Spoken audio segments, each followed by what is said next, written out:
A guy who played with me before, Jake Heaps, he's really a guru. He really played the game. The Guru. He's making too many big mistakes. What can you possibly be thinking in this moment? Bob, Groz, and Tom's weekly conversation with Jake Heaps. He played in the NFL, played quarterback, was in the room with me, was in the fire. He really knows what he's doing. Ladies and gentlemen, the Guru. Here he is, everybody. With us on the Zeke's Pizza Hotline. He's with us every single week, the one, the only guru that is Jake Heaps. Hello, Jake. What's going on, guys? How you doing? You know what I'm just realizing is I haven't seen you in person in a while. I've heard people making reference to your new hairstyle. I haven't seen it. I just realized you haven't been in the building when I've been here in quite some time. Is that true, Bob? Yeah. Oh, man. I don't know what your hair looks like. Trust me, you are missing out, man. That's what I hear. I hear it's dazzling. I hear it just suits you, and it should have been done long ago. That's all I ever hear. Well, that's good. I'm glad no one's talking bad behind my back. So good news. Good news. Hey, we were talking earlier about Jalen Ramsey, who's obviously got intriguing talent, but obviously the question of, well, would you want him here? Does he fit here? I'd love his talent, but I look at who he is as an individual, and I feel like this is a really good locker room right now. This seems to be a group of guys all on the same page. There isn't one loud voice sticking out from the other. There isn't any of that strange tension that seemed to really start to become more and more prominent, when you had, Sherman and when you had Bennett and when you had Doug and all those guys. I got to tell you, as a Seahawks fan, I'd love his talent. I wouldn't want him in the locker room. Where are you at on him? Bob, I am right there with you, man. I think that Jalen Ramsey is without a doubt, one of the better corners in this league, a young, talented kid who's got a bright future ahead of him when it comes to playing on the field. When you talk about Michael Bennett, Richard Sherman, and the other cast of characters that were a part of this locker room that had an amazing run here, that made this time in Seattle during the Legion of Boom era so special. Obviously, those were bold personalities. Jalen Ramsey, to me, is a personality that doubles Richard Sherman, Michael Bennett, in terms of the controversy that he can potentially bring off the field, and not to say that he's going to get into any trouble, but he's definitely going to stir things up and create a lot of distractions, unnecessary distractions. And so for that reason, I think that Jalen Ramsey, although a talented player, is somebody that the Seahawks should definitely pass on. I would rather hold on to that first-round pick and see what John Schneider does with that. Either that's acquiring a talented player in next offseason, or through a trade, or potentially getting a guy in the draft that they feel very confident about and in a place of need. So that's something where I would reserve it. I was all aboard the Minkah Fitzpatrick situation. I thought that he was a perfect fit, both for what the Seahawks needed and also a personality. But yeah, Jalen Ramsey to me is somebody that, definitely the Seahawks have worked very hard to change the culture of that locker room. They're finally in a very good place. He would disrupt that. And the other side of it, too, is I think this group really doesn't want to give up on Trey Flowers and Shaq Griffin yet. There was a point that Brock Heward made earlier today that I firmly agreed with, that these guys are firm in terms of their belief of what Shaq Griffin and Trey Flowers can be, and they had a much better game, too, against the Pittsburgh Steelers. So with all those things being said, I think them staying put right now is probably the best move that they could possibly make. What was your biggest takeaway over last weekend's win in Pittsburgh? I think my biggest takeaway obviously has to point to the offensive side of the ball in the way that the Seahawks this past week, was finally able to make the in-game adjustments that we were talking about the week before, right? We talked about Pete Carroll after week one, talking about how they were arrogant in their way of trying to run the football, trying to run into the teeth of the Cincinnati Bengals defense, and they were simply getting stuffed and beat constantly, and they were not able to overcome that. And what I said to you guys the week prior was, hey, when things aren't going right, you have a top 5 quarterback, the highest paid player in this league. You should lean into him. Don't abandon the run game, but lean into him and trust him. Put the ball in his hands and let him make you right. And they definitely went with that. I think that was something that was very evident. Also, the way that the Pittsburgh Steelers defense was playing, they were playing a lot of, they're a 3-4 team that traditionally is always trying to create pressure and chaos on the quarterback. I actually did a video breakdown that is up right now on 710sports.com that articulates exactly what I'm talking to you guys about and demonstrating exactly how Russell Wilson was able to surgically take apart the Pittsburgh Steelers' pressure packages and how he was able to hit hots and sights, and it was great recognition by Russell and his receivers. Also, I thought it was a phenomenal job by Brian Schottenheimer, especially in the second half. The adjustments that he made, I think, were key for this team, and I don't believe that this is the way the Seahawks are going to be from here on out in terms of being a pass-first-oriented team and being a short pass game and dinking the ball around, as Pete Carroll has said. I think this is more of, hey, in this game, this is what was presented, this is what we were able to do, and this was the best way to go about winning the football game. And as long as they stay on track with that, I think that that's the mode that they need to be in order to be able to get where they want to be, which is, ultimately the Super Bowl. So it was encouraging for me to see that, and also encouraging for me to see Russell Wilson answer that call with one of his best games of his entire career. And I think that it gives a ton of confidence to Pete Carroll and Brian Schottenheimer to lean on him more if need be. Is Russell Wilson indestructible, Jake? He got hit on that helmet to helmet, and he doesn't even have to go under the tent. I mean, we've seen him take a million hits and get right back up. You're close to him. Does he just work out? I mean, what is it? Is it just the way he's constituted, his DNA? What is it? Well, I think there's a couple things. One, yes, the guy is as well built as you could possibly want a guy to be well built in terms of, he's a muscled up guy. He is a guy that is, as an athlete, just very flexible, and he works at it. I mean, I think that's the biggest thing in all of this is I think there's been reports out there about what LeBron James puts into his body and all the, other athletes, and Russell spends a lot of money taking care of his body, and he's diligent about it. And, through the off season, in season, I mean, the guy works nonstop. And so it's not just the film study, it's not just practice, it's the way that he takes care of his body. I mean, he has a whole body team, a physical therapist, a massage therapist, a personal trainer.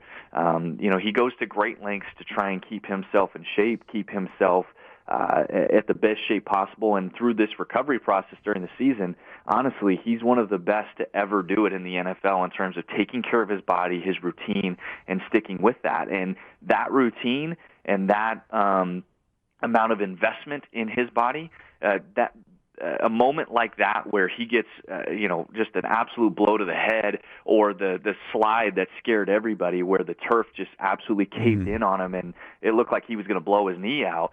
Those are the moments where all that stuff pays off. And if he had not been doing that, it might be a different story. So, yes, DNA-wise, he has those God-given talents and abilities, along with his toughness. But also, this guy works extremely hard at making sure that he stays away from injury. That throw to DK Metcalf in the end zone, how tough is that throw? Because watching it was beautiful, and it looked to me as a novice quarterback that you couldn't put it anywhere else. It looked literally perfect. But you tell me, how tough is it? How tough of a completion is that? Well, it's a very tough completion, especially when you have a guy that is draped all over DK Metcalf. And honestly, it was a bold throw. It was a very bold throw. It was third down and 4, and you have Tyler Lockett open on a stick route that would have been an easy completion, and it would have been a chain mover, and that's honestly where a lot of quarterbacks would have gone. But Russell Wilson, I think it just goes to show the aggressive nature of Russell, two, the amount of trust that he has in rookie wide receiver DK Metcalf. I think that is the most exciting thing. And, we talk about chemistry and the relationship built between those two. I mean, it is firm and strong, and you have to be excited as a Seahawks fan in terms of how DK is responding. The fact that the Seahawks weren't just limiting him to the outside as an X receiver, that they were actually moving him around, putting DK Metcalf in the slot so that he could get a mismatch opportunity on the safety. I mean, there's so much to like about that play, but to answer your question, Bob, yeah, I mean, it's a dime a dozen type of throw, and especially in that moment with as much pressure and as much as on the line in that situation, I mean, we're very fortunate to have 3 as our quarterback here in Seattle. 4th and 1, are you going for it? Yes, I am, and I actually tweeted that after, I was excited, and they called the timeout, and I knew that they weren't going to second guess it. It was more of just trying to figure out what the defense was doing, what they were going to line in, and the looks that they were giving. But to me, in that situation, Groz, you got to go for it. And I know the conservative play would be to punt the football. Field goal. It certainly wouldn't be to try and kick a field goal. But in that moment, you have built your culture, you have built your offense around the thought process of, we are going to be the enforcers, we are going to win at the point of attack. You've got massive human beings as your center and guards and tackles, and we're going to try and will our way into this victory. And obviously Chris Carson having the struggles of holding on to the football definitely gives you something to pause and think about. But ultimately, you got to trust Chris Carson and that offensive line to get 1 yard for you in the most critical situation. So to me, just in my aggressive nature, I would have gone for it 10 out of 10 times, and I would have been able to live with the consequences in that situation. Sometimes in baseball, we talk about a rookie hitter who's hitting well. We talk about him being figured out by the league. And I think maybe there's a similar concern with a guy like DK Metcalf. But if you've got those physical gifts and you've got those kinds of skills, can you really be figured out? I mean, did Antonio Brown ever get figured out, Randy Moss, etc.?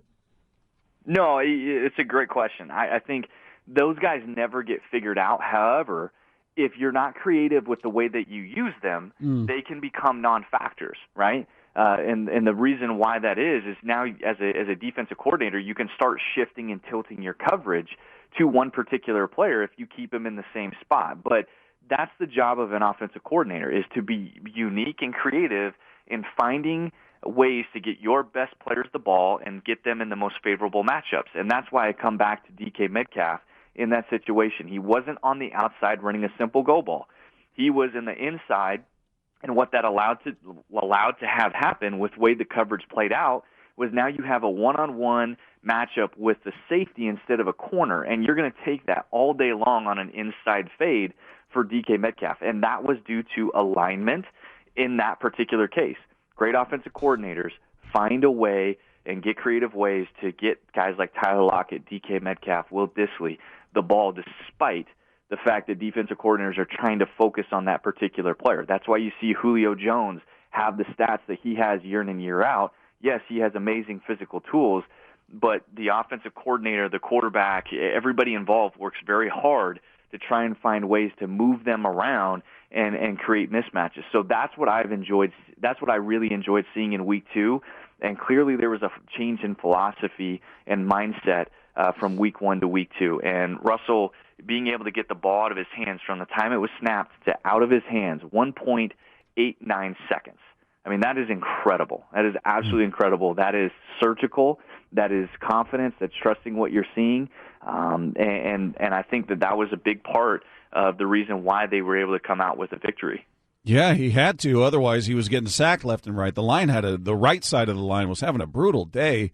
What did you see? I thought Fluker played the worst game he's played here. That was before he got hurt. Ifedi looks to have taken a step back in the first 2 games. I know it's just 2 games. I'm not going to panic yet, but didn't love what I've seen from the line, especially the right side in this game.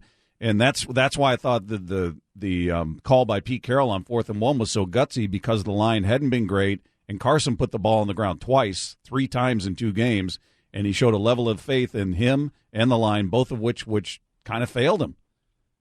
Yeah, I agree with you on that. It has been concerning, and when you look at the tape, these are errors that weren't happening for the majority of the season last year. Also, there are simple assignment errors in pass protection. The one sack that T.J. Watt was able to get clean in the early part of the game was a simple twist. It was a simple stunt by the defensive end and the tackle, and that's something that Germain Ifedi and Fluker should be working hand in hand together to be able to pass that off and do it very easily. So it's one of those things where hopefully they can clean it up, but I also come back to this, guys. The Seahawks as an offense, for them to be successful, they need to be a run-first oriented team. And I know that's going to perk up a lot of ears and go, what do you mean? Russell just had one of the best games of his career. He touched the ball, 35 times, 36 times. It all was good.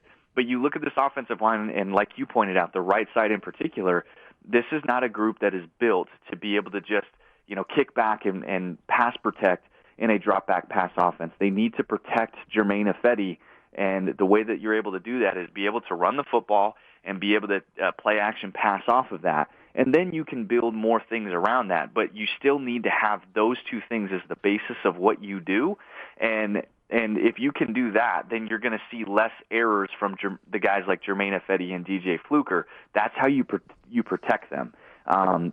And so that's where I see this group still trying to go.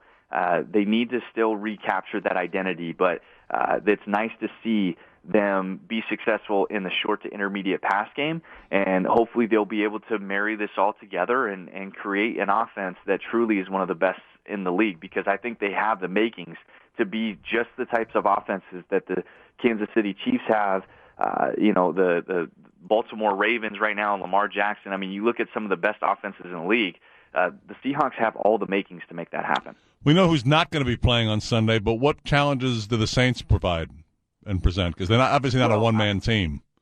Yeah, here's my concern, guys, is obviously anytime you have a Drew Breesless Saints, it makes you definitely excited about your chances. I mean, he's a future Hall of Famer.